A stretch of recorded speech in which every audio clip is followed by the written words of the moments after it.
Want to go to Karl Rove right now. You will know Karl, of course, best-selling author, Bush 42 Deputy Chief of Staff. Karl, there is this separate report that Robert F. Kennedy Jr.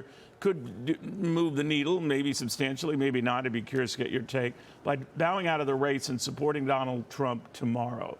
What do you think of that? Well, his support in the polls, national polls, has gone from 12 to 15% at the top down to 4 or 5%.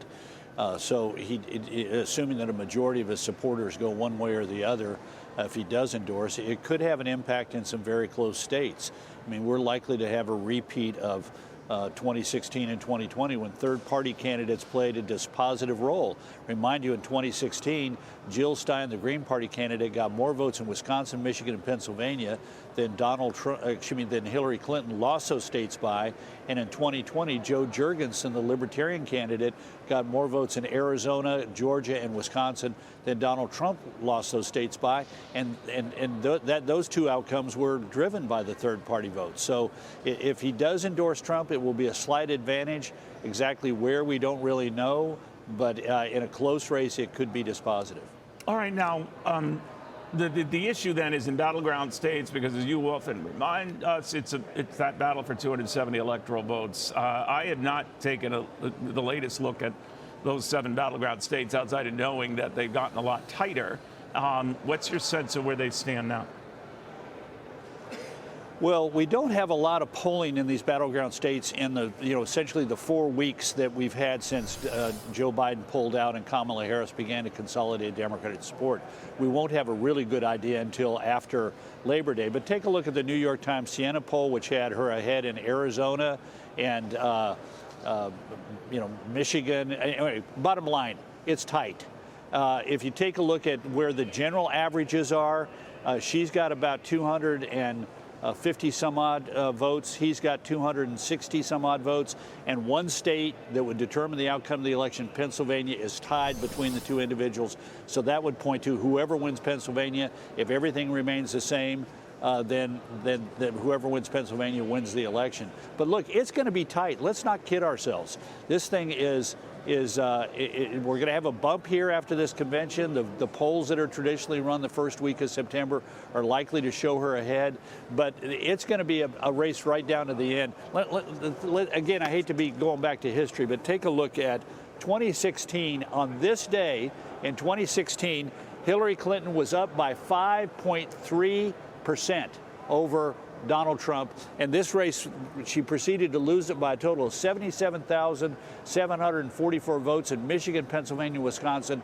On this day in 2020, Joe Biden was ahead by 7.6%, and he ended up winning by 42,918 votes in Arizona, Georgia, and Wisconsin. And remember, these are tiny numbers. We had 138 million people vote in 2016. We had 153 million people vote in 2020, and it was settled by a relatively small number of votes, a handful of votes in 3 battleground states. And today, she's up in the Real Clear Politics average by 1.5%, which would suggest she is going to lose the election if she doesn't get better than that. And I think she will get better than that between now and Labor Day, simply because of the bump of the convention. But this is going to be tight as a tick all the way to the end. Now, a lot depends on Donald Trump, too, right? I mean, if he sticks to the issues, which lately maybe he's been listening to you, Karl, he seems to have, but he still gets into the name calling, and he often says that he only does that because the other side calls him names. But I actually keep track of the name calling, and he leads by a lot with the name calling, including some of the, I don't know, I bet he would have put the childish name calling. And he can't stop that. Now, I know his base loves it. I get that. But I don't think it helps him, to reach beyond that. But your thoughts? Yeah, I was talking to a rather wise Democrat the other day who said to me, she can't win it, but he can lose it. And I think that's right. If you take a look at it, the 3 big issues in the race, inflation, economy, and the border, he has a big advantage in the polls on. But rather than talking about the differences between the two of them on those issues in a concrete way, so that people understand that she's responsible for the mess, and offering a positive solution to those 3 problems for what he's going to do, he spends his time, he'll touch on that, but then he spends a lot of time saying the greatest hits, which the media sort of, become inured to, and then saying weird stuff. And given a choice between taking a little bit out of what he says about how she's failed and he's got an answer, they would rather jump on the weird stuff, and they do. So unless he gets more disciplined, I think the Democrat strategist I talked to had it right. She may not be able to win it, but he could certainly lose it. They seem to know inherently that if they zing him, they don't even have to call him names outright, but that he'll respond, tenfold, and they got what they want, right?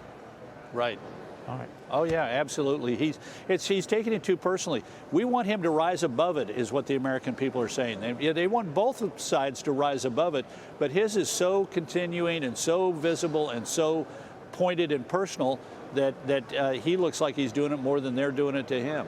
Yeah, well, I should talk. I come from an Italian family, Carl, where they go to funerals, and I have relatives who still don't talk to each other, and they forgot completely why. It's been decades, so maybe slights take a long time to get over.